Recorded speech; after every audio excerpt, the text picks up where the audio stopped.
Nos da mucho gusto que nos vean en esta edición de la Feria Internacional del Libro de Antropología e Historia, en la cual la Ciudad de México es la ciudad invitada y en la que, dado que en 2020 se cumplen 10 años de la muerte de Carlos Monsiváis, la ciudad ha decidido rendirle un homenaje a uno de nuestros más importantes cronistas, intelectuales, escritores, pensadores, eh, quien a lo largo de pues, una vida pública que duró casi 60 años, fue medular en la construcción de nuevas visiones sobre la ciudad, sobre la cultura, sobre la política, a partir de más de 50 libros que van de la crónica al ensayo, al análisis histórico, y que a fin de cuentas pues han sido fundamentales para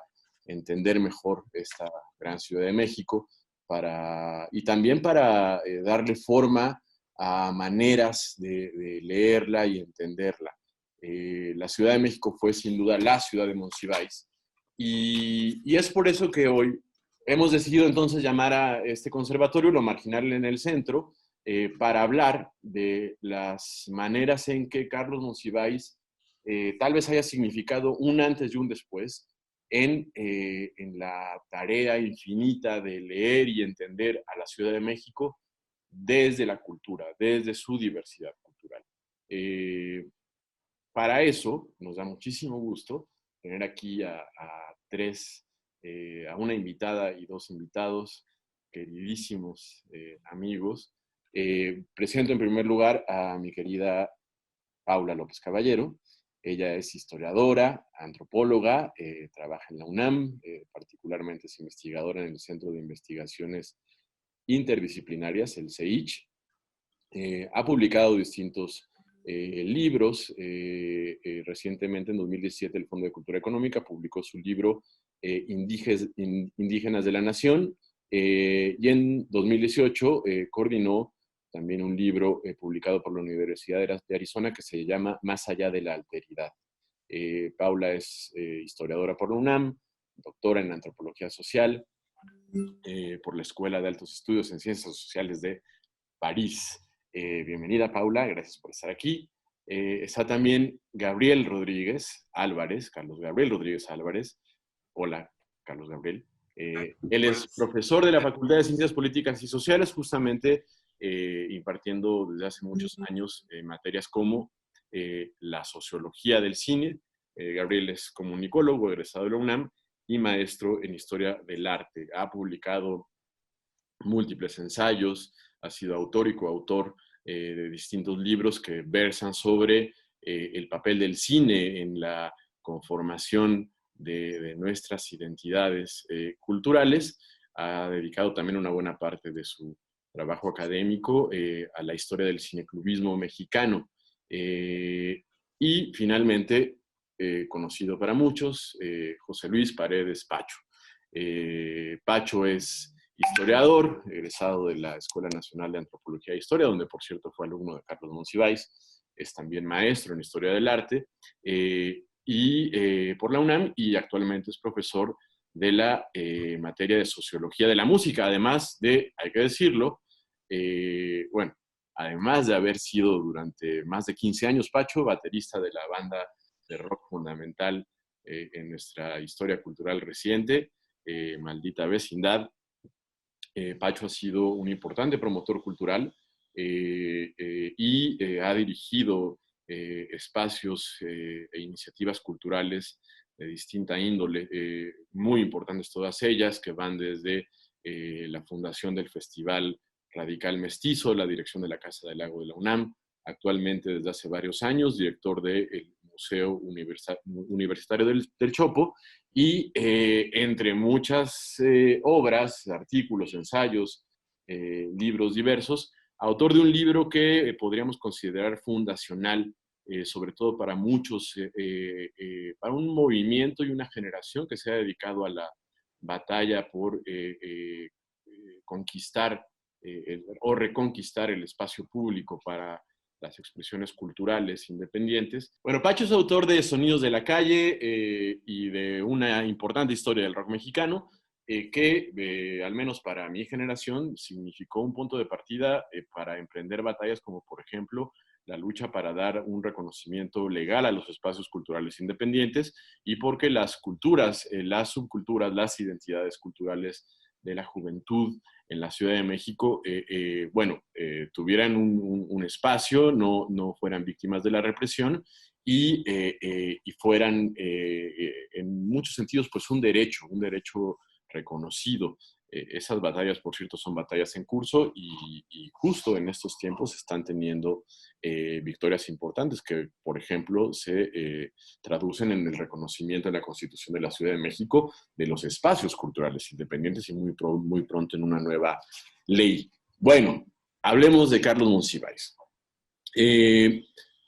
Monsi, cuando da este título de Lo marginal en el centro a su biografía sobre Salvador Novo, en realidad hace uso de un concepto, de una noción que ha venido construyendo a lo largo de mucho tiempo. Monsiváis fue desde muy joven, además pues un muchacho culto, lector como pocos. Fue un activista bastante, podríamos decir, dedicado, de tiempo completo, desde los 13, 14 años. Recorre las calles del centro histórico, es activista estudiantil, participa en múltiples comités militantes de todo tipo. Y en múltiples luchas sociales. Esa es una faceta de la biografía de Monsiváis que siempre hay que tener ahí en cuenta. A la par de esta vocación política, que además, hay que decirlo también, se va conformando en él una identidad, una forma de ver la política, una forma de ver la cultura política. Monsiváis va construyendo una visión que de hecho en algún momento lo separa de las formas tradicionales de la militancia, y que al final también se traduce en una profundización de su entendimiento de la realidad a partir de un abanico de herramientas intelectuales, teóricas, culturales, artísticas, que parten de la literatura, pero también comprenden al cine, por ejemplo, por supuesto a la música, y algo fundamental, la visión que Monsiváis adquiere del mundo, de la vida, del país, de la realidad que lo rodea, y una realidad que permanentemente busca cambiar a partir de lo que escucha en la calle, a partir de la gente que conoce. Monsiváis participa en las luchas antiimperialistas y en las huelgas estudiantiles contra las alzas del transporte. Se integra, como decía al principio, a comités militantes de la Juventud Comunista, de las cuales después sale, un poco expulsado, un poco, o más bien discrepando a fondo, junto con José Revueltas, junto con compañeros suyos de generación como Sergio Pitol, como José Emilio Pacheco, para ir construyendo una nueva manera de no solamente de producir una vasta obra teórica, intelectual, literaria, sino también una nueva forma de participar políticamente. Gabriel, tú que has estudiado el cine, el papel del cine en la conformación de la sociedad, y recientemente has escrito un artículo muy interesante en la revista Memoria sobre Monsiváis y la cinefilia, y también pues tomando en cuenta algo que Monsiváis plasmó sobre todo, no únicamente, pero sobre todo en un libro fundamental que es Aires de Familia, donde da cuenta de cómo la cultura de masas, el cine, la radio, la televisión, la música, son, en algún momento lo llega a decir, más eficaces en su labor cultural y formativa que los sistemas de educación pública, y advierte también la existencia pues, de señales compartidas en Hispanoamérica.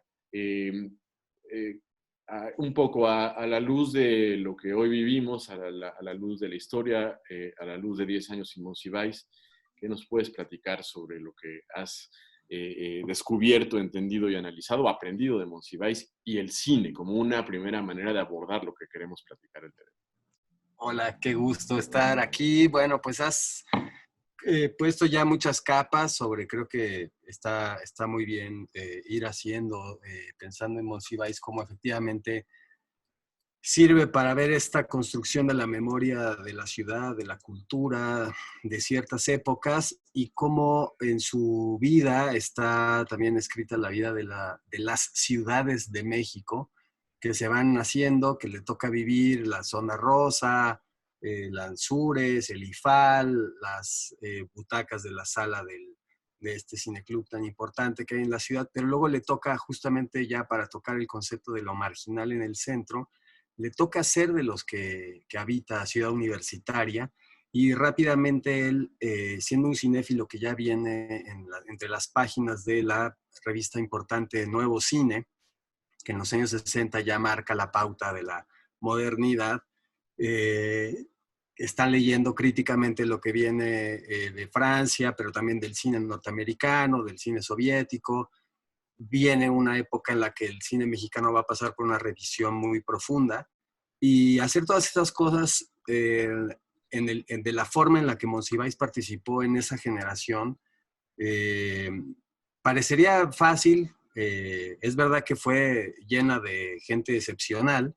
Él fue uno de ellos, de esos jóvenes que le tocó también participar en la universidad en un tiempo en donde había una serie de espacios que se estaban abriendo por primera vez y el cine precisamente fue uno de esos. Así que él le tocó, en su curiosidad, impulsar una revisión del cine mexicano y del cine internacional para poner al día a esa cinefilia de la ciudad que encontró en los auditorios universitarios una primera gran forma de ver el cine debate popular, de hacer el cine club infantil, de ver el cine mexicano como nunca antes se había visto en ciclos de revisión que sin duda ya marcaron una pauta de programación en esto que es, bueno, las instituciones culturales a través de un medio de comunicación usado críticamente, ¿no?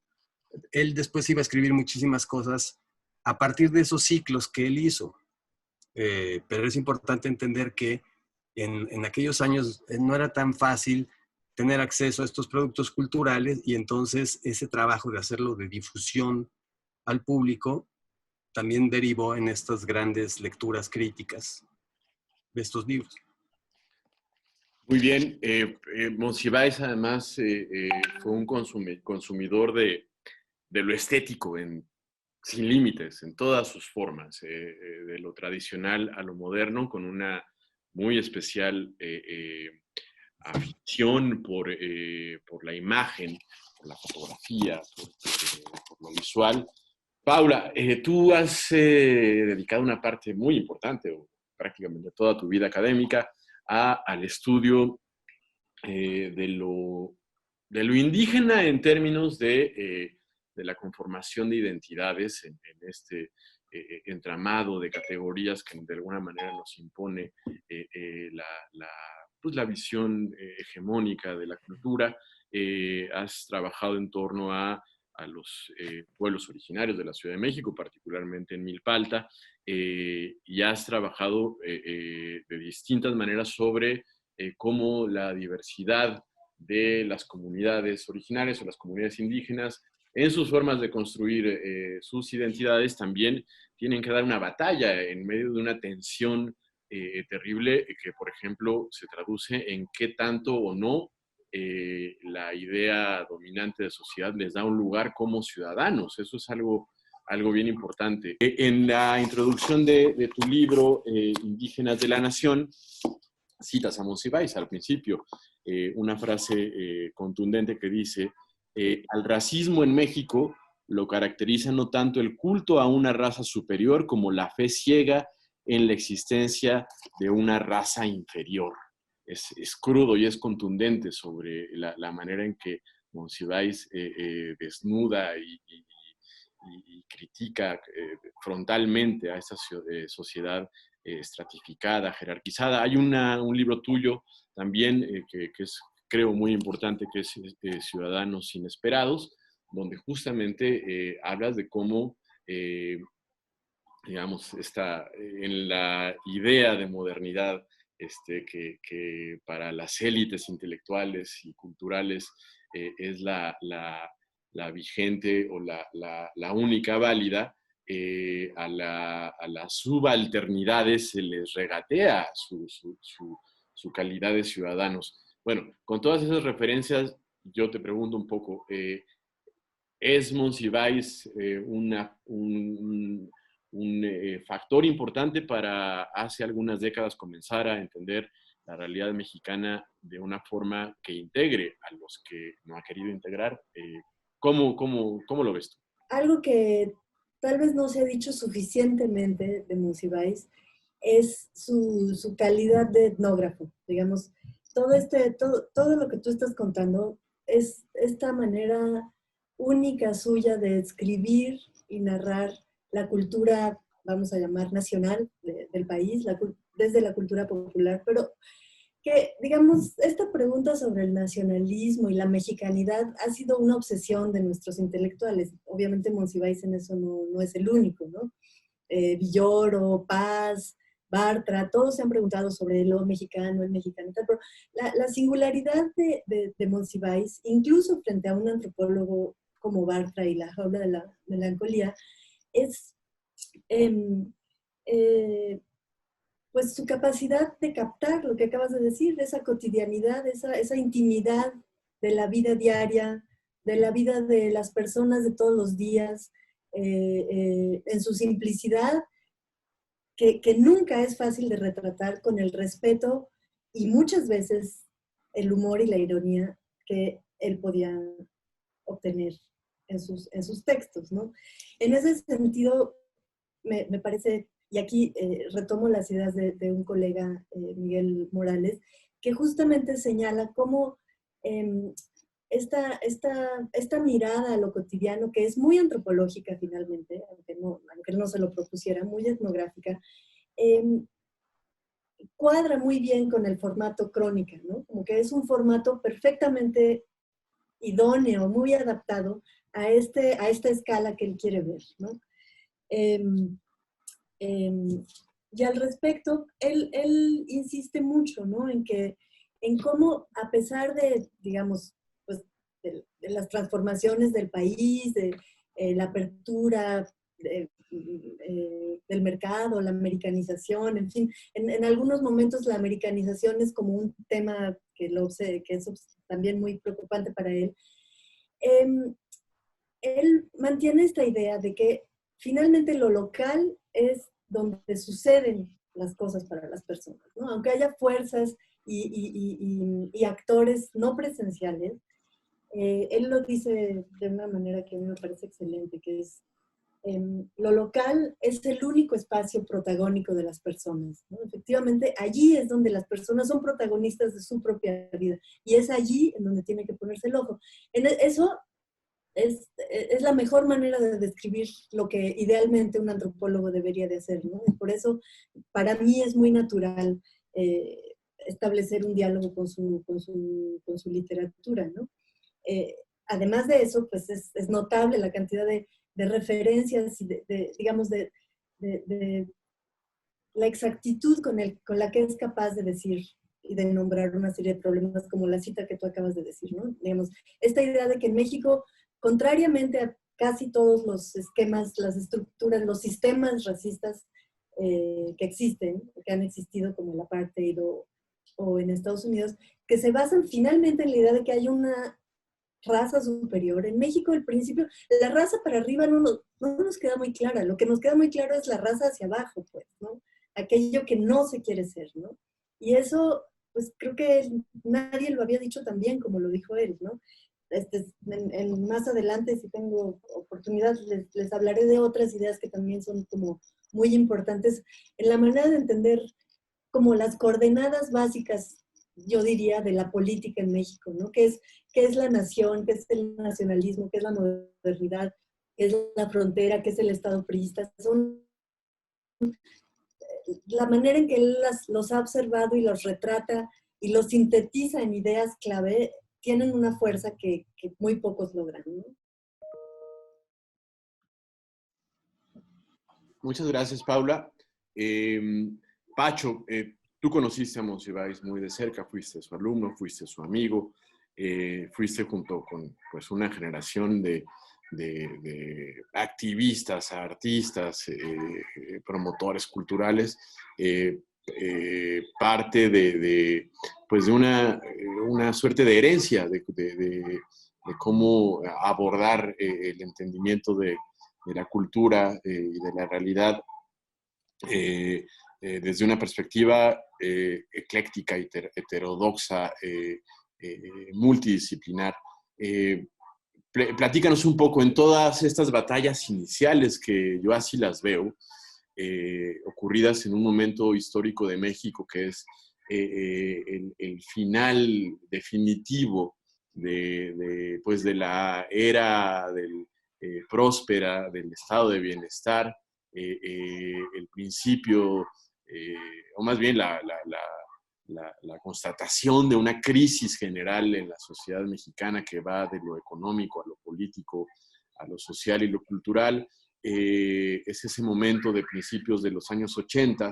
Esto evidentemente tendría como catalizador el terremoto del 85, cuando el espacio público de las ciudades tomado en un momento de urgencia, de emergencia, por todo el mundo, pero sobre todo por los jóvenes, para construir desde la solidaridad el esfuerzo para volver a levantar la ciudad, para rescatar los heridos de los escombros. Tú estás ahí, eres estudiante, eres, repito, alumno de Monsi, eres artista. ¿Qué representa Monsiváis en esos momentos y qué representa ahora? Hay una serie de preguntas bien importantes o de ideas que he platicado con Pacho en los últimos 15 años, que al ratito pondré por aquí también, incluidas algunas ideas que platicamos hace algunos días. Pero bueno, ¿cómo ves a Monsi ahí? ¿Cómo te influyó? ¿Cómo influyó lo que después ocurrió? Bueno, hemos platicado de esto desde el siglo pasado, ¿no? Solo 15 años. Exactamente. Bueno, es un personaje complejo como personaje y su obra también en su escritura creo es muy compleja en el sentido de rica, barroca, abigarrada y creo que también eso responde a su afán de aprender la diversidad de aristas que la realidad tiene, incluso digámoslo así, la microhistoria o la realidad local, como dice Paula, pero también ponía a dialogar esa singularidad y especificidad y ese relato situado con lo global. Con lo global no me refiero solamente en términos planetarios, sino con un entorno más allá de eso. En el sentido de que en su escritura, creo yo, se cruzaban distintas miradas, no solo la suya propia. Y ponía en tensión esas miradas, lo alto, lo bajo, las distintas clases sociales. Y aparte, bueno, pues le tocó distintos periodos históricos como cronista, como periodista. Está bien considerarlo etnógrafo y antropólogo. Creo que él a sí mismo se llamó siempre periodista y siempre fue un afán de dignificar ese oficio. Incluso no se llamó a sí mismo, creo, como tal, pero pues hay que pensarlo como una deriva del nuevo periodismo anglosajón, con todo lo que implica en la calidad prosística del registro de la crónica y del periodismo, del reportaje, del análisis, de la crítica, muy importante en él, y donde el personaje también es hasta cierto punto parte de los protagonistas, pero situado de una manera bastante circunscrita. Y el periodo por el cual tú me preguntas, pues sí, efectivamente es cuando yo entro a la carrera de antropología, en la Escuela de Antropología, en la carrera de Historia, y me inscribo en una materia con él de cultura nacional, que creo que ya nadie llamaría así ninguna materia que quisiera impartir. Pero desde luego era una forma para él o una intencionalidad de desmontar la noción de nación y de cultura nacional como otra noción en sí misma. Y en ese sentido era apabullante. Primero tenía la visión nacional, o sea, de toda la entidad del país y su contexto internacional, y luego lo desmontaba. Y, y ahí surge, desde antes del 85 fue esto, mi relación con él como alumna, luego como Maldita Vecindad, pues le interesó el proyecto, y luego, cuando entró Maldita, y luego desde luego el periodo del 85, que creo yo en sí mismo define probablemente a mi generación, de ser parte de las generaciones del post-68, sin destino ni nada en el horizonte. De pronto el terremoto del 85 lleva ese escepticismo a un accionar ciudadano, que era, la noción de ciudadano era, creo, central en su obra, y toda una serie de generaciones posteriores al 68, ya mencionaste tú su defección del Partido Comunista, que pues ya no creíamos en las instituciones políticas oficiales de aquel momento, ni las gubernamentales. Hacíamos lo nuestro, a nuestra manera, en el lugar preciso donde nos encontráramos. Y hablo en plural, no por hablar de mis cuates, sino toda una serie de marginados o excluidos, que desde indígenas, trabajadores, gente activista o perteneciente a la comunidad de la diversidad sexual, rockeros, subculturas, etcétera, ¿no? Ese es el plural que estoy enunciando ahorita.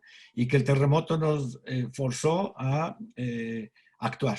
Ya veníamos actuando, ya se estaban abriendo 20,000 instancias de acción cultural y cívica y política, de manera atomizada y recóndita, en distintas partes de la ciudad. Pero creo que el terremoto sacó lo que yo llamo la irrupción del subsuelo, de toda esta vida del subterráneo mexicano invisible en un país monolítico. Los jóvenes que nos ven ahorita no se lo van a poder imaginar, puesto que Internet viene a cambiar el paradigma, pero estamos hablando de un país nacionalista en el peor de los sentidos, chauvinista, de fronteras cerradas, de aranceles altos, de discursos nacionalistas, patriarcal, en toda la amplitud del sentido, de sus significados, tutelar, o sea, pretendía tutelar la vida de los demás, de los jóvenes, de las mujeres, etcétera. Y de pronto el terremoto nos saca a la calle a sacar cadáveres o heridos de las ruinas, a llevar víveres, etcétera, a organizar eventos de solidaridad, y es cuando se generaliza la noción de sociedad civil, entendida no de manera gramsciana, que es más amplia esa noción, sino más bien de eso, de la irrupción de la ciudadanía, de la participación ciudadana, algo que no existía en el régimen priista postrevolucionario. Todo estaba corporativizado en corporaciones gubernamentales. El vendedor ambulante de chicles tenía que pertenecer a una organización controlada por el PRI, los vendedores de tacos, no se digan los empresarios, etc. Todos los que no estábamos ahí en esas organizaciones estábamos en el underground, si tú quieres, ¿no? Consumiendo otra música de la que se difundía por el mercado y las industrias culturales y del entretenimiento. Entonces yo creo que esa noción que a él le preocupó mucho de ciudadanía marcó a mi generación también. Has dicho, Pacho, que el terremoto del 85, como lo cronicó Monsiváis, fue un momento de surgimiento, de erupción ciudadana, de aparición ciudadana, haciendo suyo el espacio público, el cuerpo en el espacio público, decía Fabricio Mejía, que además al decirse, al contarse, al narrarse, existe ese papel de Monsiváis, puede estar ahí.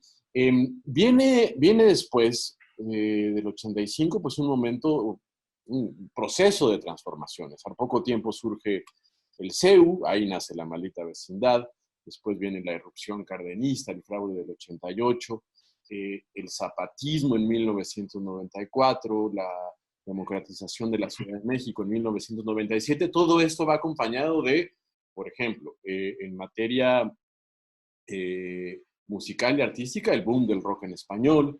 Hay una suerte de efervescencia cultural que acompaña un momento de transformación política, visto de forma muy general. Y aquí yo resumo algo que en realidad ocurrió durante muchos años, pues durante todo el fin de siglo mexicano. La irrupción del zapatismo representó una puesta en el centro de las causas indígenas, por ejemplo. Y en todo eso, Monsiváis está ahí.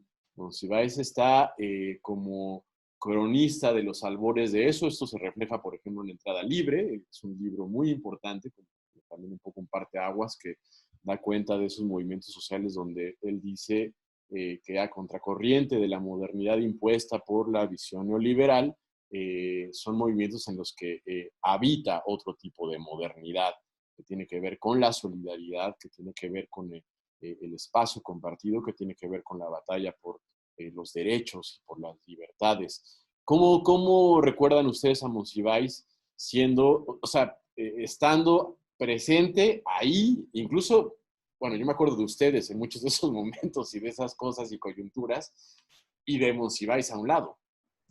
Yo creo que Monsiváis va a estar ahí por muchas décadas. Es increíble cómo los nuevos públicos van a poder encontrarlo, reencontrarlo y de alguna manera quedan muchos libros por hacer con las cosas que él hizo, lo que hizo también de forma justamente marginal, lo que se publicó pero que no llegó a ser libro. Y bueno, felizmente uno de sus, creo que fue realmente el último libro, ¿no? El de las ilusiones viajeras, que es esta compilación póstuma que hicieron. Creo que viene siendo este gran lugar en donde todas estas discusiones que él había traído a lo largo de toda su vida y que de alguna manera se van, no repitiendo porque parecería que está como cayendo en un déjà vu el lector, sino que él fue reflexionando toda la vida a través de la escritura y a través de apropiarse de esos elementos tan importantes para la cultura.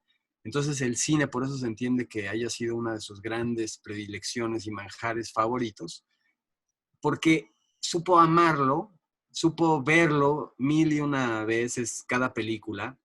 Entonces, cómo él va apropiándose de él y también criticándolo y cuestionándolo y poniendo muchas cosas en su lugar, el lugar de las estrellas de cine, Pedro Infante, el lugar del público, el lugar, lo importante de la butaca como un encuentro colectivo, como que el cine no solo ocurre en la pantalla, sino que ocurre en los espectadores y toda esta formación de públicos que se va haciendo en cada generación. Entonces él aprendió a ver el cine críticamente y luego él enseñó a ver el cine críticamente con sus programaciones, con sus ciclos de cine, con su propia práctica. Bueno, yo nunca estuve ahí, pero amigos más cercanos sabían que tenía una especie de cineclub sabatino en su casa, donde se juntaba mucha gente y veían, pero también le nombró a su, le puso a Emma Roldán a la sala de cine de su casa, en un gran homenaje a esta actriz que, en fin, era muy, muy importante, pero aunque no fuera de las grandes divas, ¿no? Entonces, eso era lo que él tenía, y yo creo que eso es lo que nos ayuda a ver, y yo creo que eso es lo que siempre está abierto, que es eso que escribió, pero también eso que hizo en otros espacios. La universidad es un lugar que ameritaría una conversación más profunda, porque ahí hizo y dejó cosas que hoy nos parecerían como ya muy fáciles de hacer, pero en su momento representaron realmente la puesta al día y el ejercicio de la discrepancia de una forma muy natural y orgánica, y lúdica y lúcida y, bueno, crítica, ¿no? Muy bien, dices en este artículo que publicaste recientemente sobre Monsiváis y el cine, que Monsi ve en el cine un refugio de individualidades fugitivas donde encuentra muchas luces de los imaginarios colectivos, ¿no? Creo que eso ocurre en torno a muchos otros ámbitos de la cultura. En ese momento donde las cosas comienzan a cambiar, a crecer, a multiplicarse, Monsiváis también es crítico, nunca deja de ser crítico y sobre todo no deja de ser crítico de las causas en las que él milita y en las causas de las que él es un impulsor y un activista.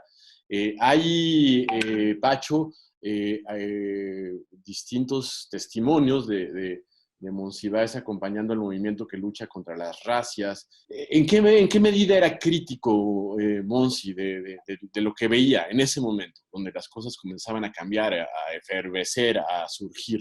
Lograba presentar la realidad en sus múltiples facetas, o sea, digamos, sus textos de sus dos primeros libros sobre la contracultura de los 70 mexicanos, causaron descontento porque, pues, en cierta forma es crítico también contra ciertos reduccionismos de la contracultura hipiteca, llamémosle así, o de la onda, como se le llamaba en ese entonces. Pero yo creo que eso era, justamente era parte de su valor, que no es blanco y negro para él la realidad.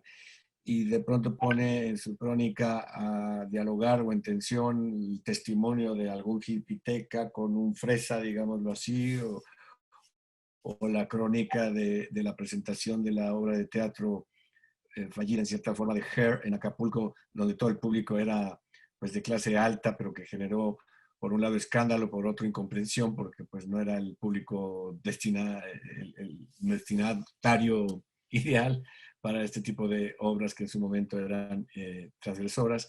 Entonces yo creo que eso era una gran virtud, incluso esa capacidad de decirse cuando manda una carta viviendo él en Londres, cuestionando, criticando el Festival de Avándaro a partir de la información que, si mal no recuerdo, Fernando Benítez le transmitió hasta Londres.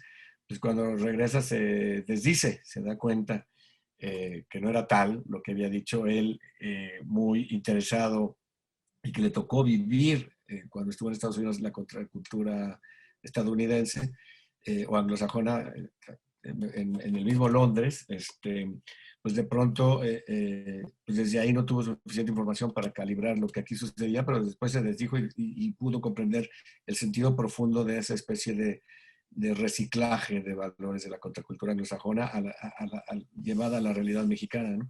El extracto que citaste sobre el racismo en México es parte de una conferencia que él dio organizada por Fernando Benítez, justamente, a raíz del levantamiento zapatista. Es decir, digamos, un poco en respuesta a qué estaba pasando en Chiapas, una serie de intelectuales liderados por Benítez, pues deciden organizarse para pensar. Y justamente la ponencia de Monsiváis se llama algo así como el indígena en la cultura nacional, o digamos, siempre buscando vincular este margen que nos convoca hoy a la cultura nacional, como bien decía Pacho sobre la clase que él daba. O sea, que sí es una preocupación muy central para él, ¿no? Nunca es el indígena per se o el marginado per se, sino como parte de algo mayor. En este caso, pues esta especie de nosotros que siempre queda fuera, ¿no?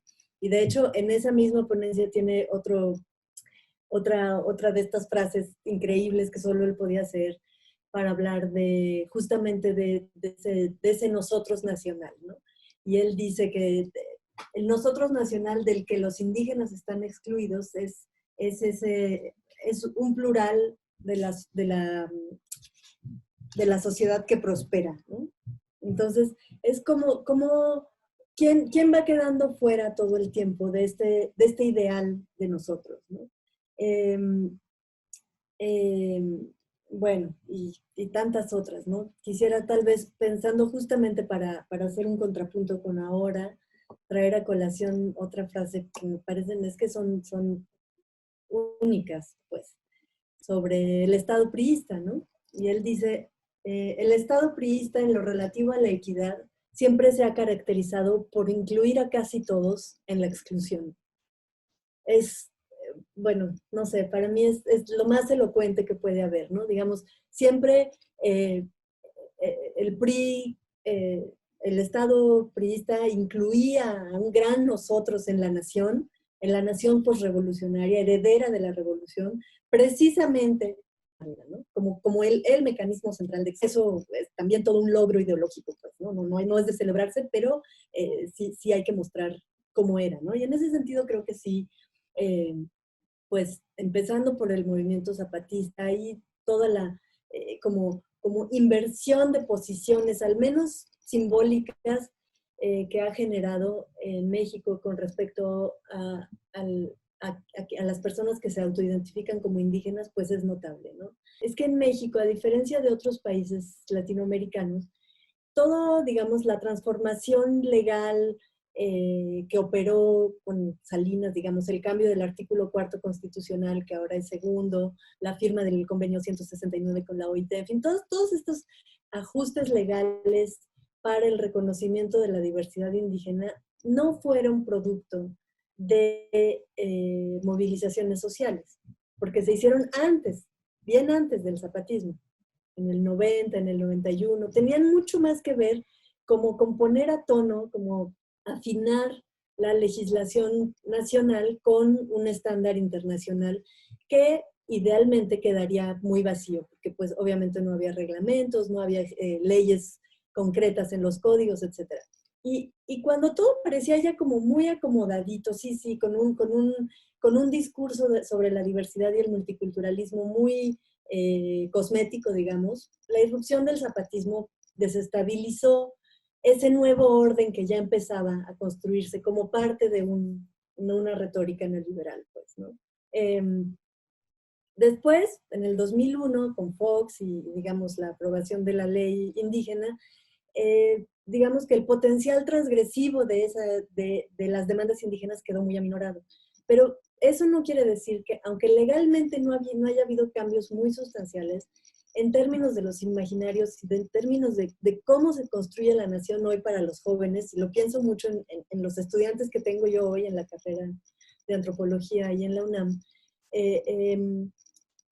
pues efectivamente, la idea, como bien decía Pacho, es inimaginable para ellos, la idea de qué significaba ser mexicano en los 80s, pues, ¿no? Y cómo ese discurso estaba completamente cooptado por el Estado, por un Estado priista profundamente corrupto, profundamente vertical, profundamente autoritario, y que ahora no sé si los distintos grupos van a reclamar esa mexicanidad como algo muy central, pero definitivamente no se les va a excluir de ella, ¿no? Y creo que ahí hay algo capital, de lo cual Monsiváis supo captar de una manera única, digamos, el tono de cómo eran todas esas pertenencias, todas esas categorías, todas esas identidades, ¿no? Algo que creo que se discute poco y es es bastante incomprensible que se discuta tan poco, y es la disputa por la modernidad. A lo mejor es muy ambiciosa mi pregunta, pero tiene que ver con, de repente nos acostumbramos a ser críticos de la modernidad neoliberal o ser críticos de los procesos de modernización que nos fueron impuestos y dejamos de lado algo que por cierto, yo he escuchado pocas veces y una de las veces que escuché decirlo fue en el discurso de Andrés Manuel López Obrador cuando ganó la presidencia el 1 de julio de 2018 en el Zócalo, que es la posibilidad de la construcción de una modernidad desde abajo o la existencia de otras formas de la modernidad, es decir, la modernidad en tanto las posibilidades de la humanidad para construir su destino a partir del trabajo, de la razón, de la ciencia, de las artes compartidas en libertad, pues está ahí como algo que tal vez hayamos dejado en manos de quienes construyeron estos discursos políticos, sobre todo en los últimos tiempos de la llamada era neoliberal. Hay un autor que platicaba el otro día en una conversación inconclusa con Pacho, en el que ubico un diálogo muy claro de Monsiváis con él, pues, ¿no? Y es Marshall Berman, que particularmente en su obra Todos los óleos se desvanecen en el aire. Por cierto, Pacho hizo posible que Marshall Berman y Monsiváis se juntaran y platicaran y se tomaran un café por única vez en sus vidas, ya al final de la vida de ambos, por cierto. Y este diálogo toma forma, me corregirás, Pacho, pero cuando Monsiváis dirige, cosa que hizo muchísimos años, La Cultura en México, el suplemento cultural de la revista Siempre, publica en español por primera vez un ensayo de Marshall Berman que se llama Las señales de la calle, que es parte de una polémica una polémica que sostiene con Perry Anderson, quien critica justamente su obra recién publicada, Los sólidos se desvanecen en el aire.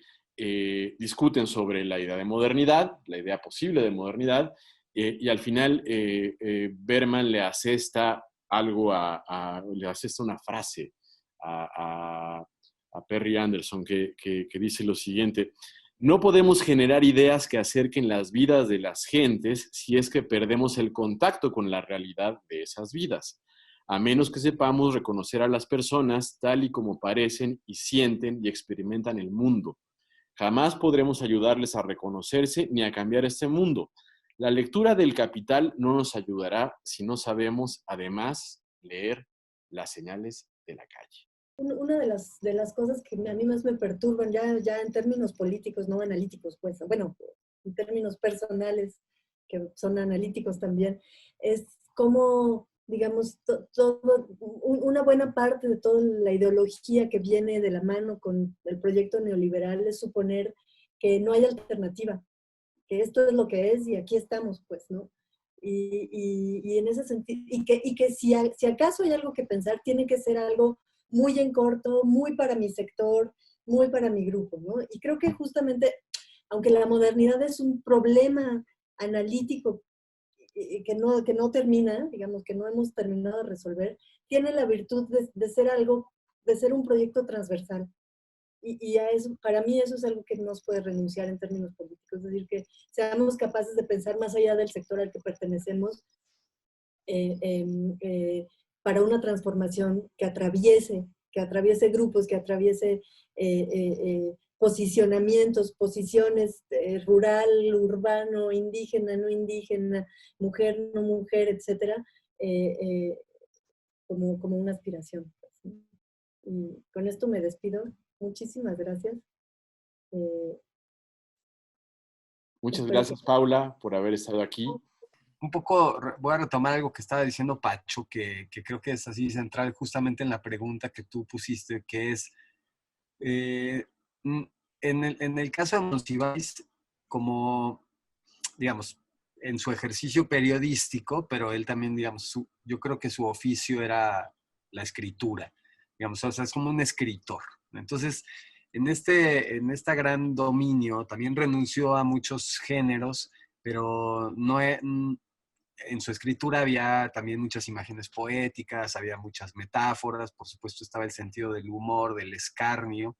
Entonces, esa es ya una modernidad que no es algo teórico o algo que estuviera él como que queriendo copiar de algún otro lado, simplemente tropicalizándolo, sino que justo es lo que llamó Octavio Paz ese género en sí mismo, este ser de tener esa capacidad de captar en estos aforismos tan fuertes y al mismo tiempo en estos grandes conjuntos neobarrocos de grandes lecturas justamente de la modernidad, de los dispositivos, de cómo funcionaban los medios masivos de comunicación, pero cómo funcionaban los arquetipos y al mismo tiempo cómo los intérpretes le daban un rostro a algo que era un ideal colectivo. Entonces, yo creo que desde su escritura ya él cumplió la modernización de este periodismo mexicano y mucho le debemos, ¿no? Como lectores. De que es vigente, creo que lo es, y esa es la invitación también para quienes están viendo esto, a entender que también la realidad es una forma de verla, ¿no?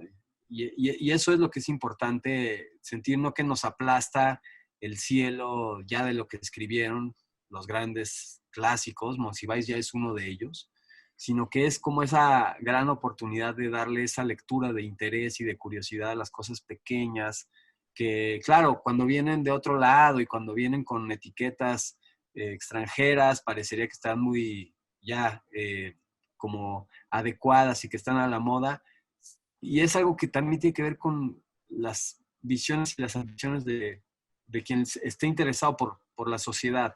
Entonces, todos los libros que dejó Monsiváis, la forma en la que se conectan esos libros, la forma en la que unos llevan a otros, sería motivo de muchas otras conversaciones.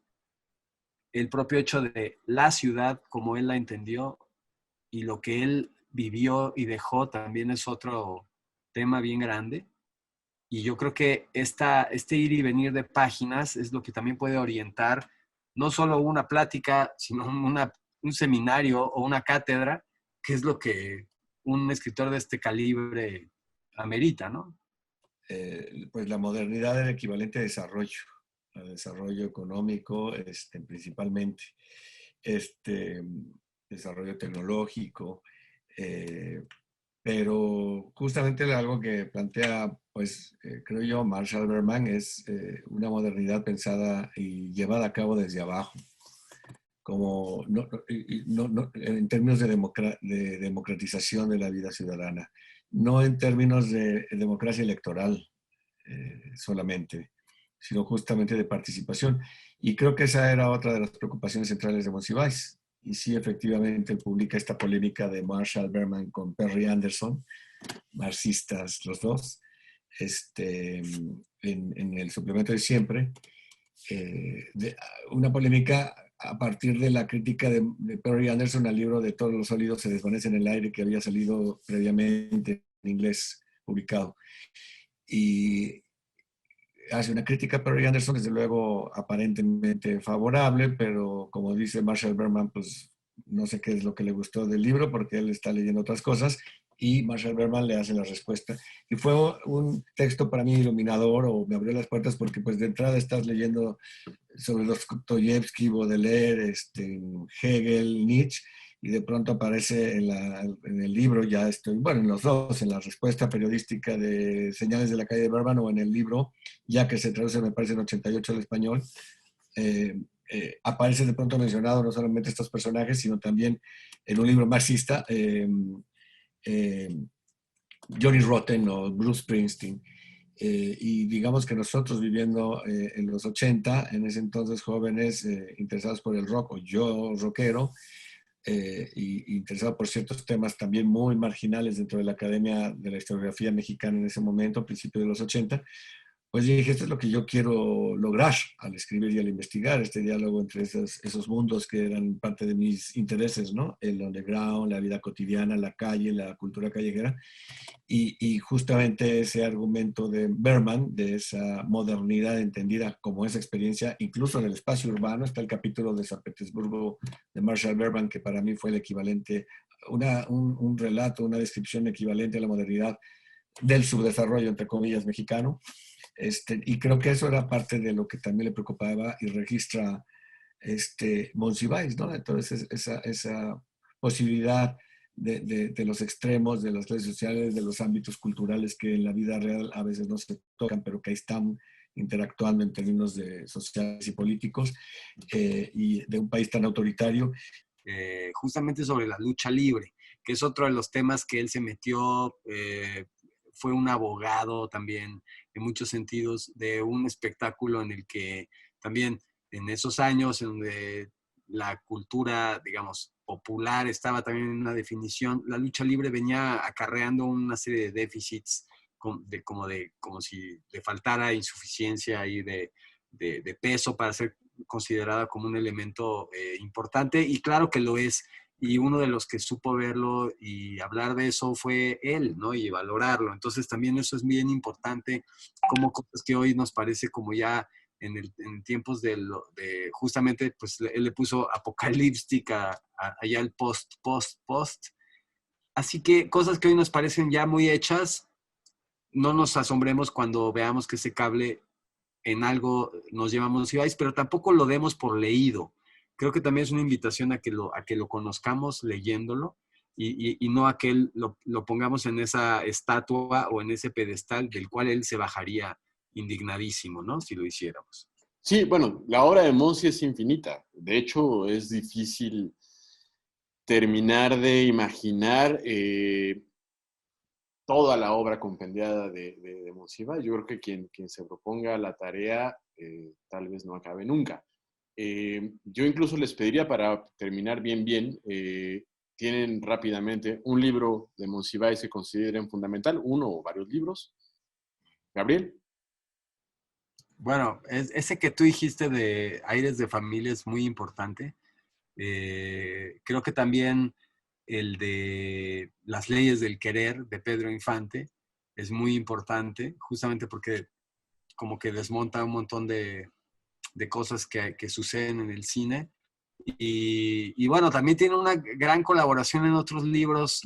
Me gusta, quizá para mencionar uno así importantísimo, hablando de todo esto, que es el de las grandes alusiones, que es el de esta capacidad justamente que él y José Emilio Pacheco tenían de conectar todo con todo en una gran cultura universal, que pareciera que hoy está en disputa contra los algoritmos. Y creo que un poco rescatando algo que ellos discutían en ese libro que publicó Anagrama, es si sigue siendo necesario que la gente emplee sus saberes para sacar nuevas ideas. No tenemos que conformarnos con que ese trabajo lo hagan las computadoras, sino que eso sigue y seguirá siendo un trabajo de los lectores precisamente, que acumulemos esta intertextualidad y la articulemos un poco siguiendo ese ejemplo, ¿no?, que ellos dieron.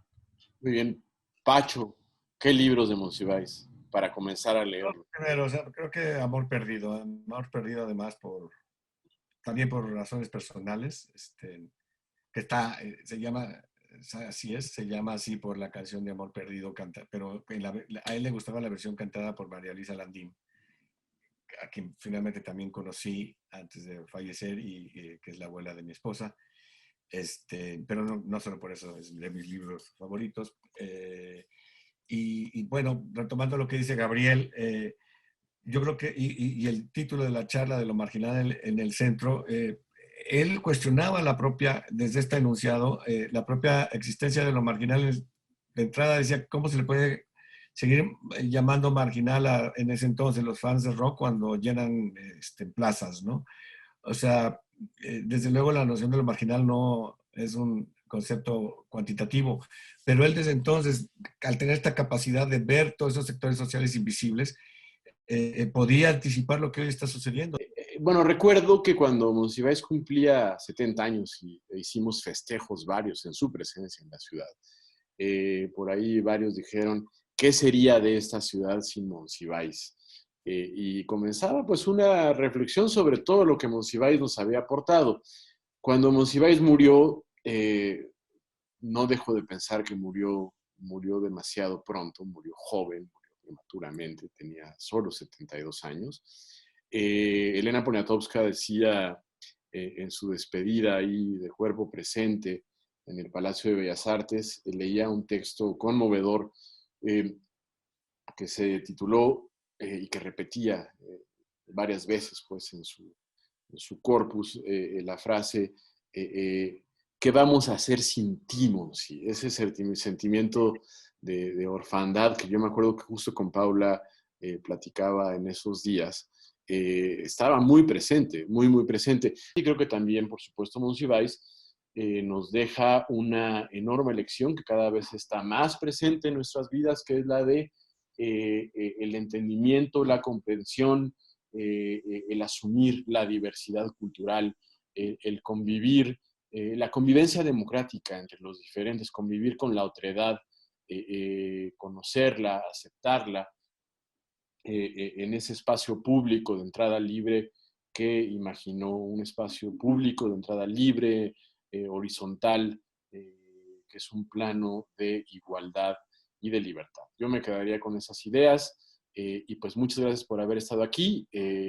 Agradecemos a la Feria Internacional del Libro de Antropología e Historia, organizada por el Instituto Nacional de Antropología e Historia, este espacio, y también les damos las gracias a nombre de la Secretaría de Cultura de la Ciudad de México. Ya va a anochecer hoy que grabamos este programa y pues enhorabuena por todo lo que nos han dicho, por lo que hemos podido disfrutar y pues gracias, muchas gracias, amigos. Pues gracias, amigos. Hasta la próxima. Instituto Nacional de Antropología e Historia. Secretaría de Cultura. Gobierno de México.